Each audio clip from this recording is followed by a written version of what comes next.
Ethan Ward noticed something unusual in his solar grid logs, a phantom power draw at 2:13 a.m. Most people wouldn't care. Ethan always cared. He had spent decades building power systems for places that couldn't afford to fail. Hospitals, data centers, the occasional classified facility where redundancy wasn't a luxury, but a matter of life and death. Once, during a hurricane that wiped out half the eastern seaboard, he'd rebuilt an entire neonatal ICU grid using spare parts, a 2-day-old sandwich, and a thermos of coffee. Ever since, patterns, even subtle ones, jumped out at him like blinking lights in the dark. That's what made the 213 blip so bothersome. It had started the week prior, just a faint dip in his inverter log, a 1.8 kilowatt pull during the quietest part of the night.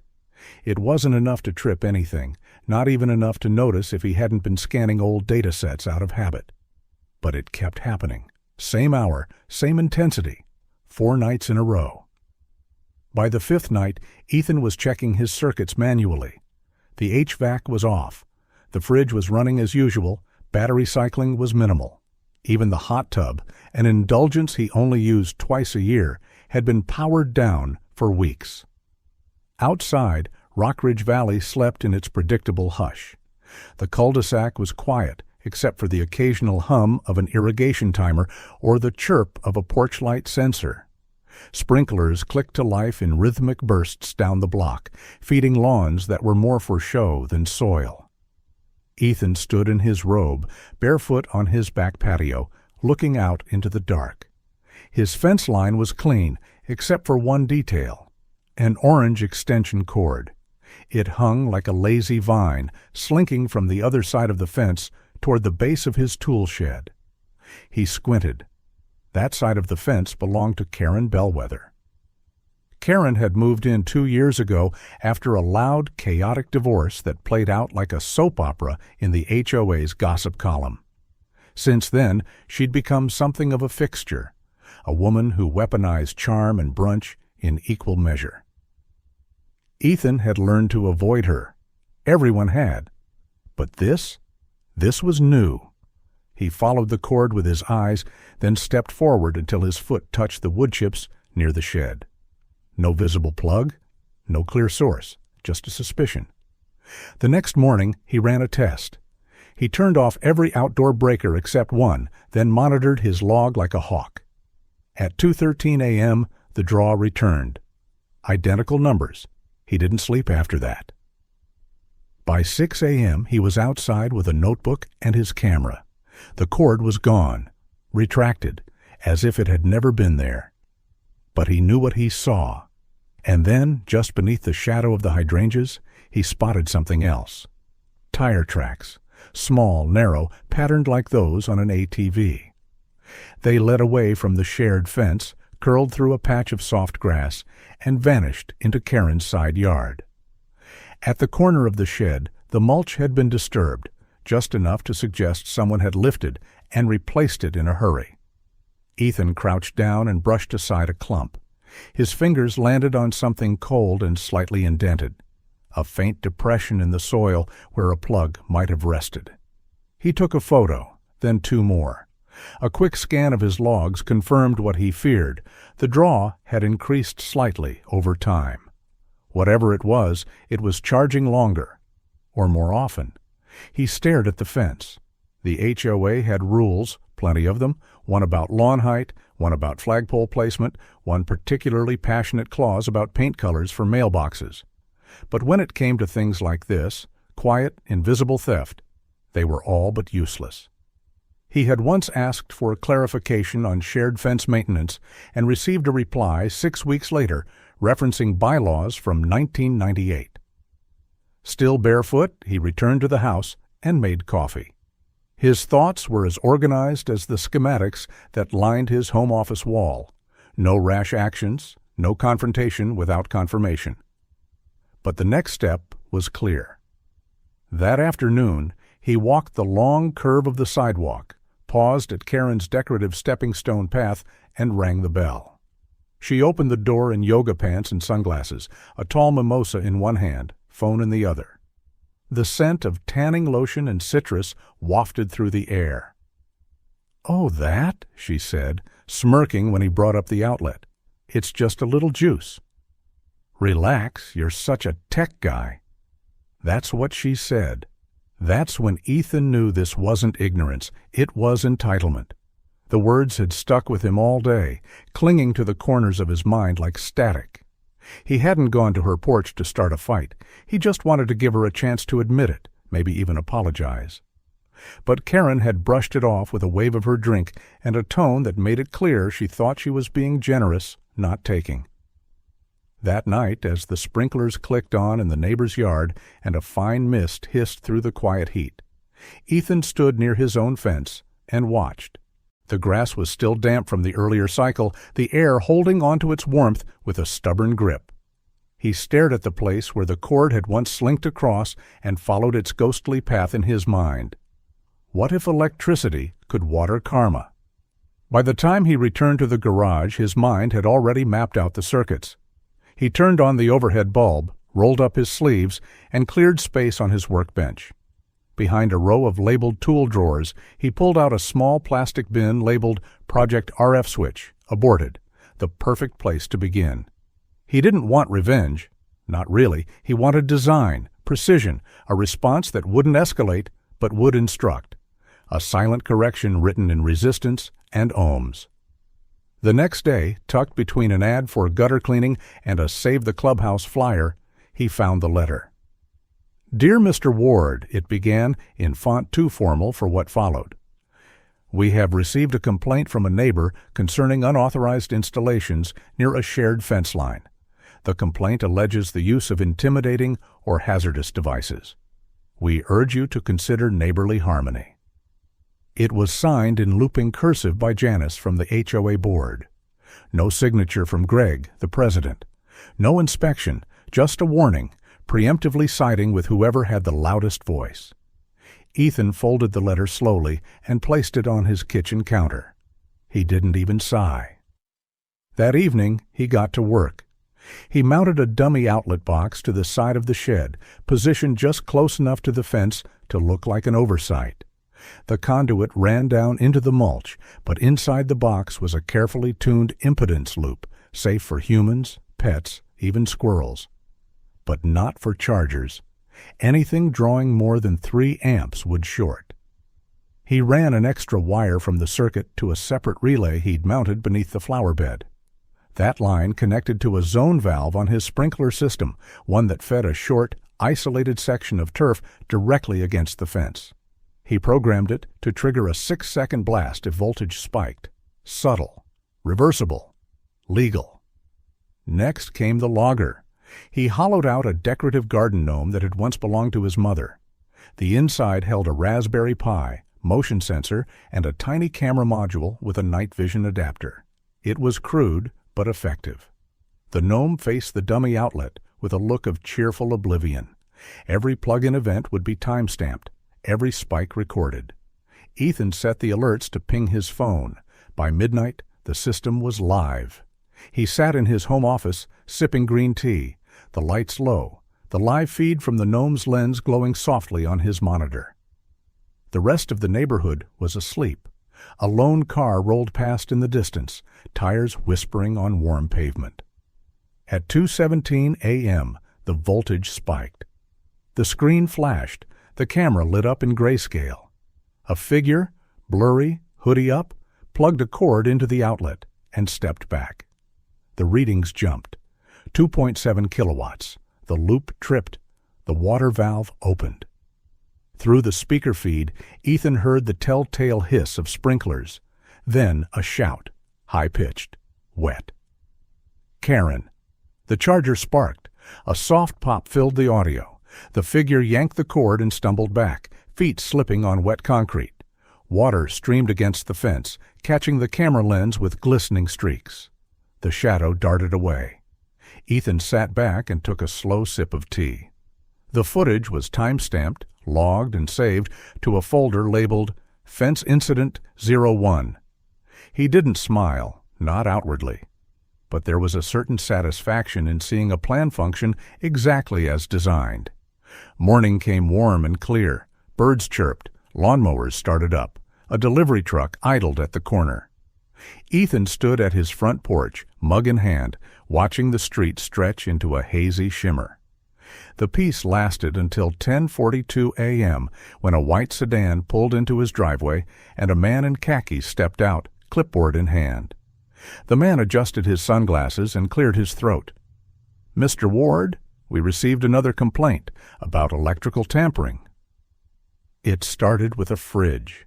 Tom's outdoor fridge was losing chill overnight. Nancy's garden lights flickered. And the Patels? A thawed catering freezer, all on the same street. Tom brought it up first, not to complain, but in that quiet, shrugging way neighbors sometimes do when something just doesn't sit right. He'd caught Ethan outside trimming hedges and leaned on the fence like he was settling into a thought. "Your power ever blip at night?" Tom asked. Ethan glanced up. "Number Y?" "Mini fridge keeps warming up. Ruined a pack of sausages yesterday. Only reason I noticed is they started to balloon." Ethan hesitated, then asked, "What time?" Tom scratched his head. "Sometime after midnight, before the sprinklers." Nancy chimed in 2 days later during a slow afternoon at the Rockridge Diner. She stirred her coffee and said her garden lights would reset themselves every few nights, blinking like they'd lost their memory. They were on a timer, she said. Been that way for years. Then suddenly they're confused, like they've forgotten what time it is. The Patels brought it all together. Their catering freezer had shut down entirely one weekend. "We thought it was a circuit issue," Mr. Patel said. "But the breaker was fine, and our neighbor across the fence?" He looked at Ethan meaningfully. "Karen." Ethan listened, and then he asked one by one, "Do any of you have outdoor outlets?" All of them did. The logs he'd been collecting, the camera footage, the time-stamped voltage spikes. At first they had seemed personal, an isolated intrusion. But now it looked like a pattern. Karen hadn't just been siphoning from him. She'd been helping herself to the whole cul-de-sac. The group met that Saturday behind the diner, where the scent of burgers wafted through the breeze and old screen doors creaked every time someone came in for pie. They sat at the picnic tables under a fading umbrella with Rockridge Feed and Supply stenciled in peeling red paint. Ethan pulled out his laptop and laid the evidence bare. He showed the logs. The video of Karen's son sneaking over the fence. The night the sprinklers had caught him mid-plug. He explained the power dips, the shared patterns, the identical timestamps. Every face around the table went still. Nancy's lips pressed tight. Tom muttered something under his breath. Mr. Patel leaned back with a long exhale and said, "This is organized. It's not random." That was the moment it shifted, from irritation to indignation. The next morning, Ethan created a private group chat and titled it, almost jokingly, "Shock by Karen." By noon, it had 11 members. By the following evening, 23. Nearly half the street. The hardware store ran out of outdoor lock covers by Tuesday. Neighbors who hadn't spoken in months were now comparing utility logs. Ethan helped install a smart sensor on Nancy's porch. Tom rewired his grill setup to include a surge protector with remote alert. The Patels ordered a decoy cord of their own. Karen remained blissfully unaware. Her backyard continued to buzz with lights and music on weekend nights. The same ATV roared down the street in the early mornings. Her son, Tyler, strolled the block like he had a key to every backyard gate. Then came the drone footage. A retired air traffic controller named Bill lived 2 doors down. He had a drone for photography, mostly landscapes, he claimed, but once he heard the full story, he offered to check the grid from above. The video he captured was silent but damning. Karen's backyard looked like a pop-up concert venue. String lights zigzagged across pergolas. A karaoke machine blinked on a makeshift platform. A refrigerator unit, a drink cooler, 2 industrial fans, all glowing under the infrared filter like someone had drawn a power map across her lawn. Cables disappeared into the hedges. Some crossed fences. They played the footage in Ethan's garage on a Tuesday night, huddled between toolboxes and folding chairs. "She's running a full setup," Nancy whispered. "No wonder my tomatoes never lit right." Tom chuckled dryly. "This ain't petty anymore. This is coordinated theft." Ethan closed the video file and looked around the room. "So, what do we do?"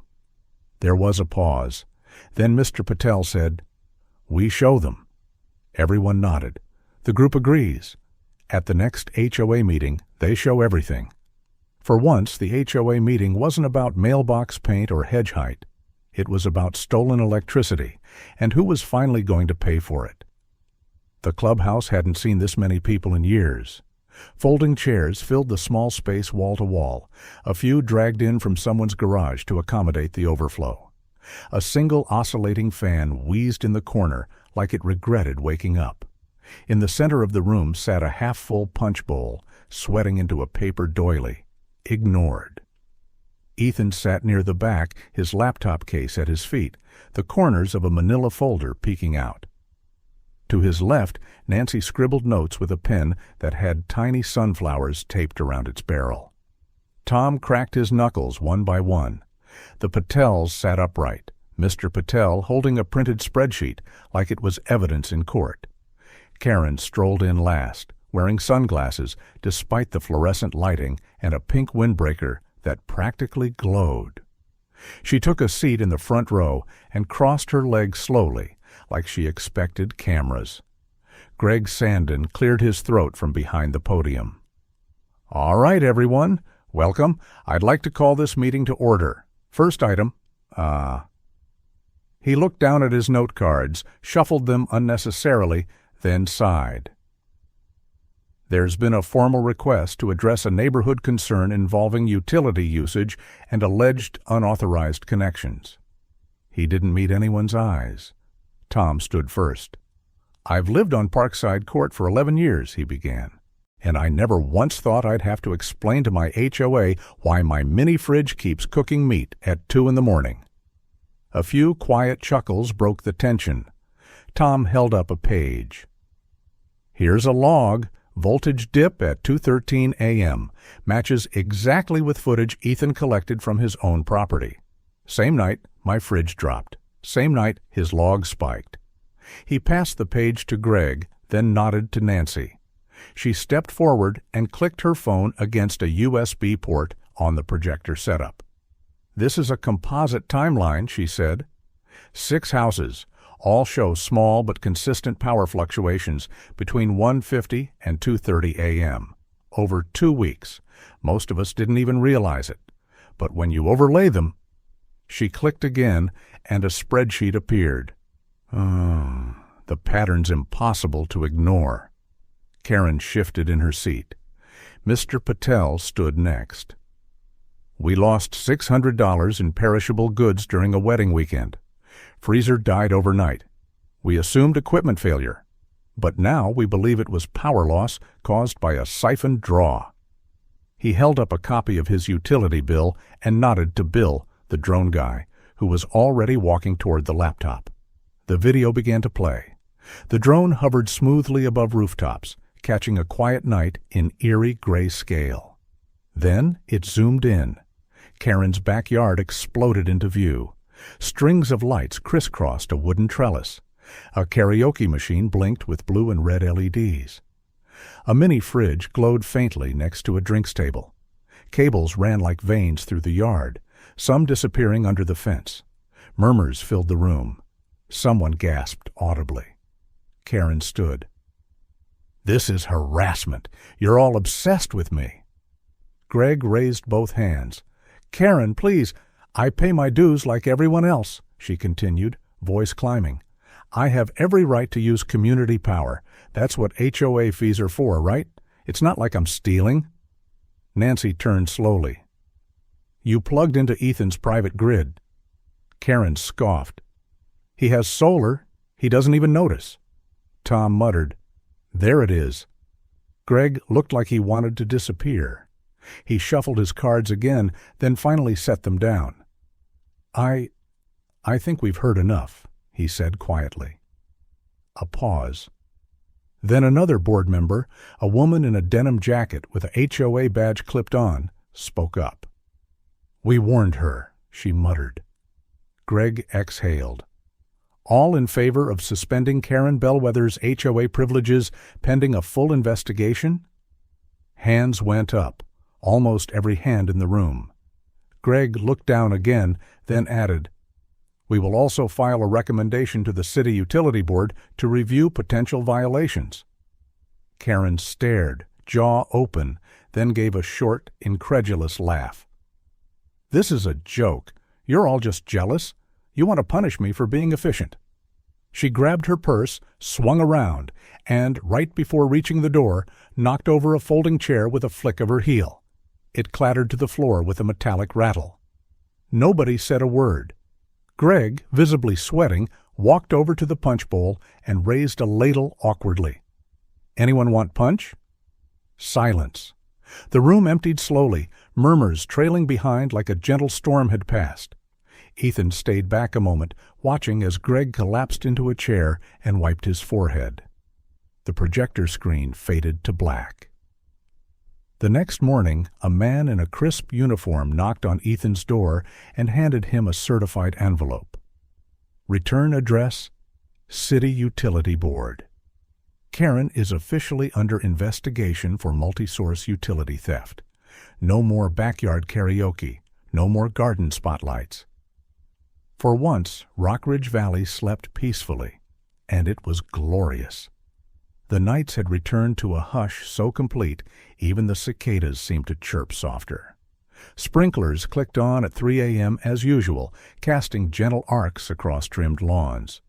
But now they watered grass, not entitlement, and with each gentle hiss, the neighborhood exhaled a little deeper.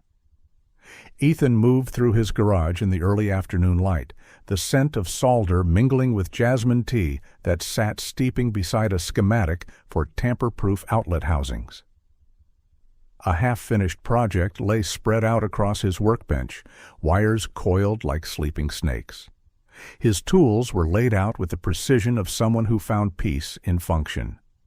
Outside, the street had a different rhythm. Kids rode bicycles again.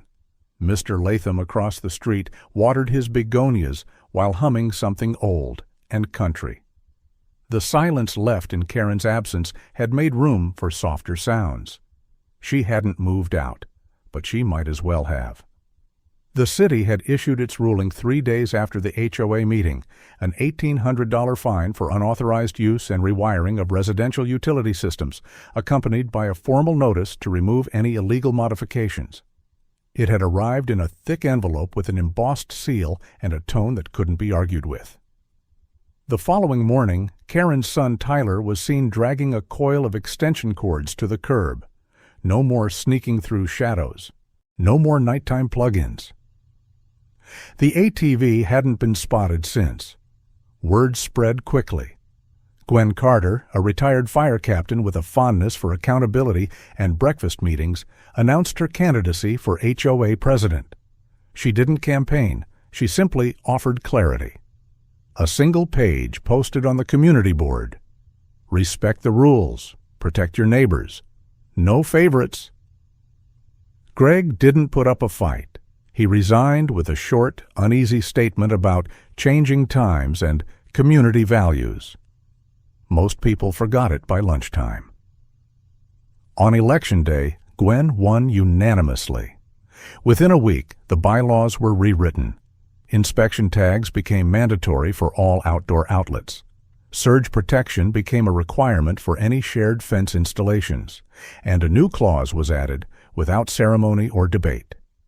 Any act of unauthorized utility access, temporary or sustained, shall be treated as a breach of communal trust and addressed accordingly. Karen's sprinkler box was inspected soon after. Inside, city technicians found rerouted wiring and a bypass that fed into a backup grid, likely how she'd powered her backyard setup for so long. Her earlier defense, flimsy at best, collapsed completely. No more appeals, no more excuses. Tyler, once defiant and loud, was now seen pushing a mower from house to house. Whether it was punishment or penance, no one asked. He didn't make eye contact. His headphones were gone. His steps were slower. Gwen visited Ethan's home one afternoon with a plate of cornbread and an offer. "You're the reason we turned this around," she said, brushing a fly from her sleeve. "I could use someone like you on the board. VP spot's open." Ethan smiled and shook his head. "I'm better behind the schematics." She nodded. "That's fair, but if you ever change your mind." He didn't. Instead, he helped 3 neighbors upgrade their systems. Nancy got a new lockbox with remote alerts. Tom installed a buried conduit for his grill setup, and the Patels got a tamper-resistant panel with its own alert light. No fanfare, just quiet improvements. Rebuilding trust, one outlet at a time. Late one afternoon, as the sun cast long shadows across the patio and the hum of a distant lawnmower faded, Ethan stepped outside with a fresh mug of tea. The breeze carried the scent of cut grass and something faintly citrus. Then he saw her. Karen stood at the edge of his property just beyond the fence. No sunglasses, no windbreaker, no dramatic entrance. Her voice was quieter than he'd ever heard it. "I guess I owe you an apology." Karen didn't ask for forgiveness, but, for once, she didn't make excuses either. She stood at the edge of Ethan's fence, arms by her side, eyes softer than he remembered. The afternoon sun was low, casting amber across the lawn and catching the dull sheen of her sandals. No sunglasses, no posture. Just Karen. "I guess I owe you an apology," she said the day before, her voice small but not insincere. Ethan had nodded, gently, then replied, "Thank you." He didn't offer more. Some things were better left uninvited. That conversation drifted behind him now, like the summer heat beginning to fade. It was early August, the mornings a little cooler. The first few leaves on the maple in his yard had turned from green to gold, not quite ready to fall, but thinking about it. Ethan moved more slowly these days, not from age, but from calm. The kind of stillness that follows a storm you didn't start, but refused to let grow. His home was quiet again, but the silence wasn't hollow. It was earned. The HOA functioned now, not perfectly, but properly. Gwen ran the board with the precision of a retired fire captain and the humor of someone who'd seen worse and chosen to care anyway. Meetings were shorter, rules were clearer. People showed up not to argue, but to contribute. The group chat had a new name. Shock by Karen had served its purpose. Now it was called Sunset Circle. Nancy had suggested it after a neighbor uploaded a photo of their raised garden bed glowing in the evening light. These days, the chat was full of tomato tips, squash recipes, and the occasional joke about extension cords, always sent with good nature and a winking emoji. Ethan scrolled through it once a day, usually over tea. He didn't say much, but he was there. One afternoon, he stood in the corner of his garage, staring at the tangle of wires and sensors he'd built months ago. The gnome still sat watch by the dummy outlet, its cheerful face a silent sentinel. He traced the conduit with his finger, considered unspooling it all, boxing it up, moving on. Then he turned off the light and left it as it was, just in case. Out on the porch, the late light turned everything soft. The hum of a porch fan drifted lazily. Somewhere down the block, a grill lid clanged shut. Sprinklers clicked on in the Donnelly yard, followed by a short burst of mist and the chirp of a motion sensor light. Ethan sipped his tea. Across the cul-de-sac, Tyler pedaled by on a regular bike. No motor, no cords, no glowing dashboard, just rubber tires and quiet effort. He didn't wave, but he didn't look away either. Ethan watched him glide past and disappear behind the hedges. The piece didn't feel like a trophy. It wasn't loud or showy. It felt more like a voltage meter settling at 0. a system stabilizing, no big showdown, no final confrontation, just the quiet return of balance. The HOA operated like it should. The neighbors, once fractured by fences and false smiles, had found something solid between them, not because they had to, but because they chose to. Peace doesn't arrive. It's built, wire by wire, log by log, neighbor by neighbor. In the quiet after the storm, Rock Ridge Valley found something it hadn't known it was missing: true neighborly peace. What began as a flicker on a solar grid became a spark of accountability, carried forward not by anger, but by quiet conviction and shared purpose. When people come together to protect what's right, even the smallest resistance can illuminate a whole street. Justice, like power, flows best when grounded in community. And sometimes the strongest fences aren't the ones we build, but the trust we choose to restore.